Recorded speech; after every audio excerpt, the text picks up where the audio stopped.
ఓం శాంతి 5/6/2025 మధురమైన పిల్లలు, అనంతమైన సుఖాల కొరకు మీకు అనంతమైన జ్ఞానం లభిస్తుంది. మీరు మళ్లీ రాజయోగ శిక్షణ ద్వారా రాజ్యాన్ని తీసుకుంటున్నారు.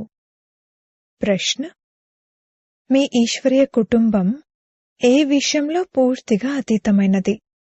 జవాబు: ఈ ఈశ్వరీయ కుటుంబంలో కొందరు 1 రోజు పిల్లలున్నారు, కొందరు 8 రోజుల పిల్లలున్నారు. కాని అందరూ చదువుకుంటున్నారు.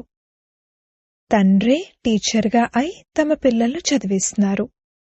ఇది అతీతమైన విషయం.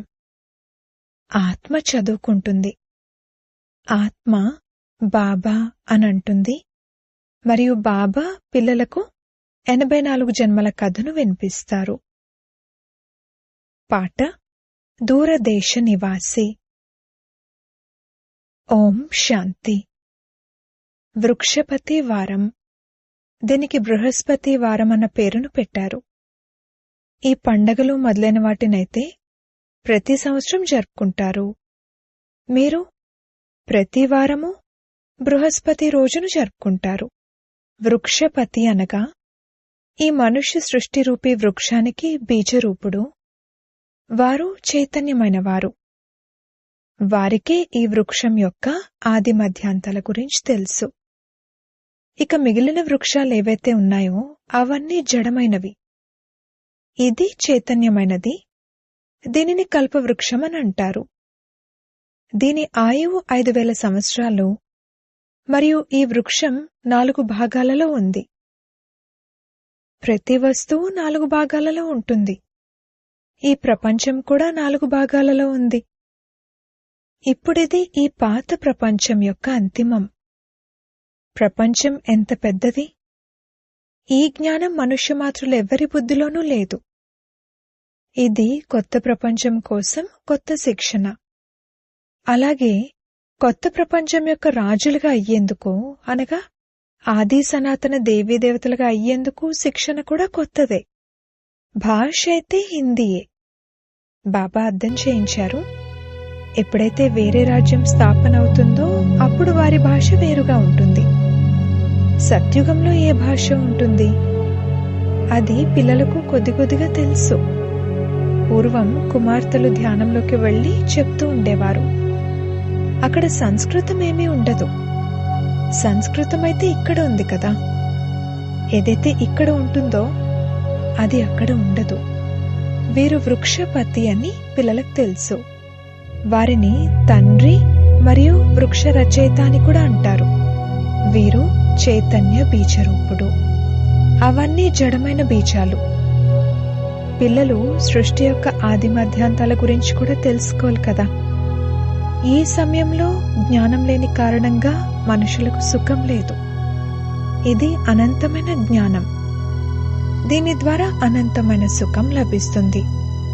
హద్దు జ్ఞానం ద్వారా కాకిరెట్టతో సమానమైన సుఖం లభిస్తుంది. మనం అనంతమైన సుఖం కోసం ఇప్పుడు మళ్లీ పురుషార్థం చేస్తున్నామని మీకు తెలుసు. ఈ మళ్లీ అన్న పదాన్ని కేవలం మీరే అంటారు. మీరే మళ్లీ మనుషుల నుండి దేవతలుగా అయ్యేందుకు ఈ రాజయోగ శిక్షణను ప్రాప్తి చేసుకుంటున్నారు. జ్ఞానసాగరుడైన తండ్రి నిరాకారుడు అన్నది కూడా మీకు తెలుసు. పిల్లలైన ఆత్మలు కూడా నిరాకారియే. కాని అందరికీ తమ తమ శరీరాలున్నాయి. వీరిది అలౌకిక జన్మ అంటారు. వీరి వంటి జన్మను ఇతర మనుషులెవ్వరూ తీసుకోలేరు. ఇతని యొక్క వానప్రస్థ అవస్థలో ప్రవేశిస్తారు. పిల్లలకు, ఆత్మలకు సమ్ముఖంలో కూర్చుని అర్థం చేయిస్తారు. ఇంకెవరూ ఆత్మలను పిల్లలు పిల్లలు అని పిలవలేరు. ఏ ధర్మం వారికైనా శివబాబా ఆత్మలైన మనకు తండ్రి అని తెలుసు. వారు తప్పకుండా పిల్లలు పిల్లలు అనే పిలుస్తారు. మిగిలిన మనుష్యాత్మలు ఎవ్వరినీ ఈశ్వరుడు అని అనలేరు. బాబా, తండ్రి అని అనలేరు. వాస్తవానికి గాంధీని కూడా బాపు అని పిలిచేవారు. మున్సిపాలిటీ మేయర్ను కూడా ఫాదర్ అని అంటారు. కాని ఆ తండ్రులందరూ దేహధారులు. ఆత్మలైన మన తండ్రి మనల్ని చదివిస్తున్నారని మీకు తెలుసు. స్వయాన్ని ఆత్మగా భావించండి అని తండ్రి కడియ కడియ చెప్తారు. ఆ తండ్రి వచ్చి చదివించేది కూడా ఆత్మలనే. ఇది ఈశ్వరీయ కుటుంబం. తండ్రికి ఇంతమంది పిల్లలున్నారు. బాబా, మేం మీకు చెందిన వారము అని మీరు కూడా అంటారు. కావున మీరు పిల్లలయ్యారు. బాబా, నేను 1 రోజు బిడ్డను, నేను 8 రోజుల బిడ్డను, నేను 1 నెల బిడ్డను అని అంటారు. మొదట తప్పకుండా చిన్నగానే ఉంటారు. 2-4 రోజుల బిడ్డైనా సరే ఇంద్రియాలైతే పెద్దవే కదా. అందుకే పెద్ద పిల్లలందరికీ చదువు అవసరం. ఎవరైతే వస్తారో వారందరినీ తండ్రి చదివిస్తారు. మీరు కూడా చదువుకుంటారు. తండ్రికి పిల్లలుగా అయ్యాక మీరు 84 జన్మలు ఎలా తీసుకున్నారు అనేది తండ్రి అర్థం చేయిస్తారు. తండ్రి అంటారు, నేను కూడా అనేక జన్మల అంతిమంలో ఇతనిలోకి ప్రవేశిస్తాను మరియు మళ్ళీ చదివిస్తాను. ఇక్కడ మనం అత్యంత గొప్ప టీచర్ వద్దకు వచ్చామని పిల్లలకు తెలుసు. వారి నుండి ఈ టీచర్లు వెలువడ్డారు. వీరిని పండాలు, మార్గదర్శకులు అని అంటారు. వీరు కూడా అందర్నీ చదివిస్తూ ఉంటారు. ఎవరెవరు తెలుసుకుంటూ ఉంటారో వారు చదివిస్తూ ఉంటారు. మొట్టమొదట అర్థం చేయించాల్సిన విషయం ఏంటంటే, 2 తండ్రులున్నారు కదా. ఒకరు లౌకిక తండ్రి మరియు ఇంకొకరు పారలౌకిక తండ్రి. వారిలో పెద్దవారైతే తప్పకుండా పారలౌకిక తండ్రి. వారిని భగవంతుడు అంటారు. ఇప్పుడు మనకు పారలౌకిక తండ్రి లభించారని మీకు తెలుసు. ఈ విషయం ఇంకెవరికీ తెలియదు. మెల్లమెల్లగా తెలుసుకుంటూ ఉంటారు. ఆత్మలైన మనకు బాబా చదివిస్తున్నారని పిల్లలైన మీకు తెలుసు. ఆత్మలైన మనమే ఒక శరీరాన్ని వదిలి ఇంకొక శరీరాన్ని తీసుకుంటాము. ఉన్నతోన్నతమైన దేవతలుగా అవుతాము. ఉన్నతోన్నతమైన వారిగా అయ్యేందుకే వచ్చారు. చాలామంది పిల్లలు నడుస్తూ నడుస్తూ ఉన్నతోన్నతమైన చదువును వదిలేస్తారు. ఏదో ఒక విషయంలో సంశయం వచ్చేస్తుంది, లేదా మాయ తీసుకొచ్చే ఏదైనా తుఫానును సహించలేకపోతారు. కామమనే మహాశత్రుతో ఓడిపోతారు. ఈ కారణాల వల్లనే చదువును వదిలేస్తారు. కామమనే మహాశత్రు కారణంగానే పిల్లలు ఎంతగానో సహించవలసి వస్తుంది. తండ్రి అంటారు, కల్పకల్పము అబలలు మాతలైన మీరే పిలుస్తారు. బాబా, మమ్మల్ని వివస్త్రంగా అవ్వడం నుండి రక్షించండి అని అంటారు. తండ్రి అంటారు, స్మృతి తప్ప వేరే మార్గమేమీ లేదు. స్మృతి ద్వారానే బలం లభిస్తూ ఉంటుంది. బలశాలి అయిన మాయ యొక్క శక్తి తగ్గిపోతూ ఉంటుంది. ఇక మీరు విముక్తులైపోతారు. ఇలా ఎంతోమంది బంధనాల నుండి విముక్తులై వస్తారు. ఇక తర్వాత అత్యాచారాలు జరగడం ఆగిపోతుంది. అప్పుడొచ్చి బ్రహ్మ ద్వారా శివ్ బాబాతో మాట్లాడతారు. ఇది కూడా అలవాటైపోవాలి. మనం శివబాబా వద్దకు వెళ్తున్నామని బుద్ధిలో ఉండాలి. వారు ఈ బ్రహ్మ తనువులోకి వస్తారు. మనం శివబాబా ఎదురుగా కూర్చున్నాము. స్మృతి ద్వారానే వికర్మలు వినాశనమవుతాయి. స్వయాన్ని ఆత్మగా భావిస్తూ తండ్రిని స్మృతి చేయాలి. ఇదే శిక్షణ లభిస్తుంది. తండ్రిని కలుసుకోవడానికి వచ్చినప్పుడు కూడా స్వయాన్ని ఆత్మగా భావించండి. ఆత్మాభిమాని భవ. ఈ జ్ఞానం కూడా మీకిప్పుడే లభిస్తుంది. ఇదే శ్రమ. ఆ భక్తి మార్గంలోనైతే ఎన్ని వేదశాస్త్రాలు మొదలైనవి చదువుతారు.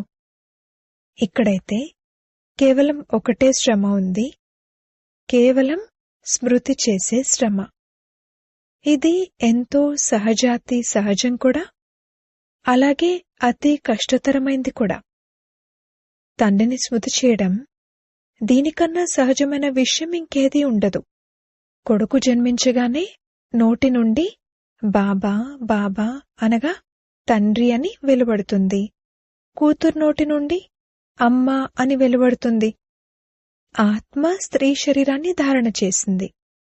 స్త్రీ తల్లి దగ్గరికే వెళ్తుంది. కొడుకు చాలా వరకు తండ్రిని గుర్తు చేస్తాడు, ఎందుకంటే వారసత్వం లభిస్తుంది.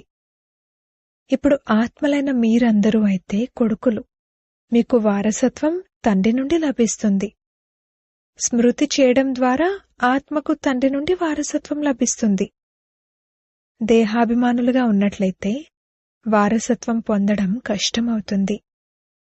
తండ్రి అంటారు, నేను పిల్లల్నే చదివిస్తాను. పిల్లలైన మమ్మల్ని తండ్రి చదివిస్తున్నారని పిల్లలకు కూడా తెలుసు. ఈ విషయాలను తండ్రి తప్పింకెవ్వరూ తెలియచేయలేరు. భక్తి మార్గంలో మీకు వారి పట్లే ప్రేమ ఉండేది. ఆ ప్రియునికి మీరందరూ ప్రేయసులుగా ఉండేవారు. మొత్తం ప్రపంచమంతా ఆ ఒక్క ప్రియునికే ప్రేయసులు. పరమాత్మను అందరూ పరంపిత అని కూడా అంటారు. తండ్రిని ప్రేయసి అని అనరు. తండ్రి అర్థం చేయిస్తున్నారు, మీరు భక్తి మార్గంలో ప్రేయసులుగా ఉండేవారు. ఇప్పటికీ కూడా ఎంతోమంది ప్రేయసులున్నారు. కాని పరమాత్మ అని ఎవరినంటారు? ఈ విషయంలో చాలా తికమకపడతారు. గణేశుడు, హనుమంతుడు మొదలైన వారిని కూడా పరమాత్మ అని అంటూ దారం పూర్తిగా చిక్కుముడులు పడేలా చేసేశారు. వారొక్కరూ తప్ప ఇంకెవ్వరూ ఈ విషయాన్ని సరిదిద్దలేరు. ఎవరికీ అంతటి శక్తి లేదు. తండ్రే వచ్చి పిల్లలకు అర్థం చేయిస్తారు. పిల్లలు మళ్లీ నంబర్వారు పురుషార్థానుసారంగా అర్థం చేసుకుంటారు మరియు అర్థం చేయించేందుకు యోగ్యులుగా అవుతారు. రాజధాని స్థాపన అవుతుంది. కల్పపూర్వం వలె యథావిధిగా మీరిక్కడ చదువుకుంటారు. ఆ తర్వాత ప్రారబ్ధాన్ని కొత్త ప్రపంచంలో పొందుతారు. దానిని అమరలోకమనంటారు. మీరు కాలుడిపై విజయం పొందుతారు. అక్కడ ఎప్పుడూ అకాల మృత్యువు జరగదు. దాని పేరే స్వర్గం. పిల్లలైన మీకు ఈ చదువులో ఎంతో సంతోషం ఉండాలి. తండ్రి గుర్తు రావడంతో తండ్రిచ్చే ఆస్తి కూడా గుర్తుకొస్తుంది. క్షణంలో మొత్తం డ్రామా యొక్క జ్ఞానమంతా బుద్ధిలోకొచ్చేస్తుంది. మూలవతనం, సూక్ష్మవతనం, స్థూలవతనం, 84 జన్మల చక్రం. అంతే. ఈ నాటకమంతా భారత్ పైనే తయారై ఉంది. మిగిలినవన్నీ ఉపకథలు. తండ్రి జ్ఞానాన్ని కూడా మీకే వినిపిస్తారు. మీరే ఉన్నతోన్నతమైన వారిగా అయ్యారు, మళ్లీ కనిష్టమైన వారిగా అయ్యారు. డబల్ కిరీటధారులైన రాజులే మళ్లీ పూర్తిగా నిరుపేదలుగా అయ్యారు. ఇప్పుడు భారత్ నిరుపేదగా, బికారిగా ఉంది. ప్రజలపై ప్రజల రాజ్యం ఉంది. సత్యుగంలో డబల్ కిరీటధారులైన మహారాజు, మహారాణుల రాజ్యం ఉండేది. ఆదిదేవైన బ్రహ్మకు ఎన్నో పేర్లు పెట్టారు అని అందరూ అంగీకరిస్తారు. మహావీర్ అని కూడా వారినే అంటారు. అలాగే మహావీర్ అని హనుమంతుణ్ణి కూడా అంటారు. వాస్తవానికి పిల్లలైన మీరే సత్యాతి సత్యమైన మహావీర్ హనుమానులు. ఎందుకంటే మీరు యోగంలో ఎంతగా ఉంటారంటే మాయ తుఫాన్లు ఎన్ని వచ్చినా కానీ అవి మిమ్మల్ని కదిలించలేవు. మహావీరుని పిల్లలైన మీరు మహావీరులుగా అయ్యారు. ఎందుకంటే మీరు మాయపై విజయం పొందుతారు. పంచవికారాల రూపీ రావణుడిపై ప్రతి ఒక్కరూ విజయం పొందుతారు. ఇది ఒక్క మనిషికి సంబంధించిన విషయం కాదు. మీలోని ప్రతి ఒక్కరూ ధనస్సును విరచాలి, అనగా మాయపై విజయం పొందాలి. ఇందులో యుద్ధం మొదలైన వాటి విషయమేదీ లేదు. యూరోప్ వాసులు ఎలా కొట్లాడుకుంటారు? భారత్లో కౌరవులకు మరియు యాదవులకు మధ్యనే యుద్ధం జరుగుతుంది. రక్తపు నదులు ప్రవహిస్తాయని అంటూ ఉంటారు. అలాగే పాల నదులు కూడా ప్రవహిస్తాయి. విష్ణువును క్షీరసాగరంలో చూపిస్తారు. లక్ష్మీనారాయణులు పారసనాథులు. వారికి నేపాల్ వైపు పశుపతి అన్న పేరు పెట్టారు. ఒక్క విష్ణువుకి 2 రూపాలున్నాయి, పారసనాథుడు, పారసనాథిని. వారు పశుపతినాథ పతి, పశుపతినాథ పత్ని. అందులో విష్ణు చిత్రాన్ని తయారు చేస్తారు. చిన్న కొలను కూడా తయారు చేస్తారు. మరిప్పుడు ఆ కొలనులోకి పాలు ఎక్కడి నుండి వచ్చాయి? ముఖ్యమైన రోజున ఆ కొలనులో పాలు వేస్తారు. వేసి క్షీరసాగరంలో విష్ణు చారబడినట్లుగా చూపిస్తారు. దాని అర్థమేమీ లేదు. 4 భుజాలు గల మనుషులెవ్వరూ ఉండరు. ఇప్పుడు పిల్లలైన మీరు సమాజ సేవకులు. మీరు ఆత్మిక తండ్రికి పిల్లలు కదా. తండ్రి అన్ని విషయాలను అర్థం చేయిస్తారు. ఇందులో ఎటువంటి సంశయము రాకూడదు. సంశయం అనగా మాయ తుఫాను. ఓ పతిత పావన రండి, వచ్చి మమ్మల్ని పావనంగా తయారు చేయండి అని మీరు నన్ను పిలుస్తారు. తండ్రి అంటారు, నన్నొక్కరనే స్మృతి చేసినట్లయితే మీరు పావనంగా అయిపోతారు. 84 జన్మల చక్రాన్ని కూడా స్మృతి చేయాలి. తండ్రిని పతిత పావనుడు, జ్ఞానసాగరుడు అని అంటారు. ఇందులో 2 విషయాలున్నాయి. వారు పతితులను పావనంగా తయారు చేస్తారు మరియు 84 జన్మల చక్రానికి సంబంధించిన జ్ఞానాన్ని వినిపిస్తారు. 84 జన్మల చక్రం కొనసాగుతూనే ఉంటుందని కూడా పిల్లలను మీకు తెలుసు. దానికి అంతం లేదు. తండ్రి ఎంత మధురమైన వారు. వారిని పతులకే పతి అని కూడా అంటారు. ఇది కూడా మీకు నంబర్ 1 పురుషార్థానుసారంగా తెలుసు. వారు తండ్రి కూడా. ఇప్పుడు తండ్రి అంటారు, నా నుండి పిల్లలైన మీకు చాలా గొప్ప వారసత్వం లభిస్తుంది. కాని ఇలాంటి తండ్రినైనా నన్ను కూడా వదిలేసి వెళ్ళిపోతారు. ఇది కూడా డ్రామాలో నిశ్చితమై ఉంది. చదువునే వదిలేస్తారు, అనగా వదిలేసి వెళ్ళిపోతారు. ఎంత అవివేకులుగా ఉన్నారు. ఎవరైతే వివేకవంతులైన పిల్లలున్నారో వారు సహజంగానే అన్ని విషయాలను అర్థం చేసుకుని ఇతరులను చదివించడం మొదలుపెడతారు. ఆ చదువు ద్వారా ఏం లభిస్తుంది మరియు ఈ చదువు ద్వారా ఏం లభిస్తుంది, మరేం చదువుకోవాలి అనేది వారు వెంటనే నిర్ణయం తీసుకుంటారు. బాబా పిల్లలను అడుగుతారు, ఈ చదువు చాలా మంచిది అని పిల్లలు అర్థం చేసుకుంటారు కూడా. అయినా మళ్ళీ ఇలా అంటారు, ఏం చేయాలి? లౌకిక చదువును చదవకపోతే మిత్ర సంబంధికులు మొదలైన వారు అసంతుష్టులవుతారు అని. తండ్రి అంటారు, రోజు రోజుకు సమయం చాలా తగ్గిపోతూ ఉంటుంది. ఇంతటి చదువునైతే చదువుకోలేరు. చాలా తీవ్రతతో ఏర్పాట్లు జరుగుతున్నాయి. ప్రతి వైపు నుండి ఏర్పాట్లు జరుగుతూ ఉంటాయి కదా. రోజు రోజుకు ఒకరి పట్ల ఒకరికి శత్రుత్వం పెరుగుతూ ఉంటుంది.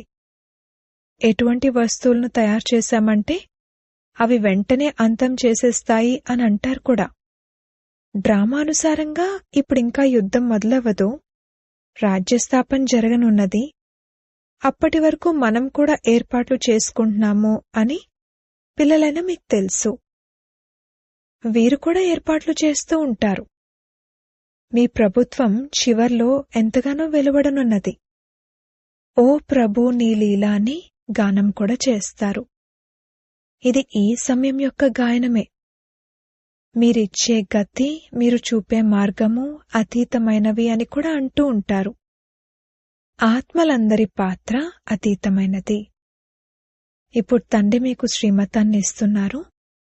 నన్నొక్కరనే స్మృతి చేసినట్లయితే మీ వికర్మలు వినాశనమవుతాయి. శ్రీమతం ఎక్కడా, మనుషుల మతం ఎక్కడా?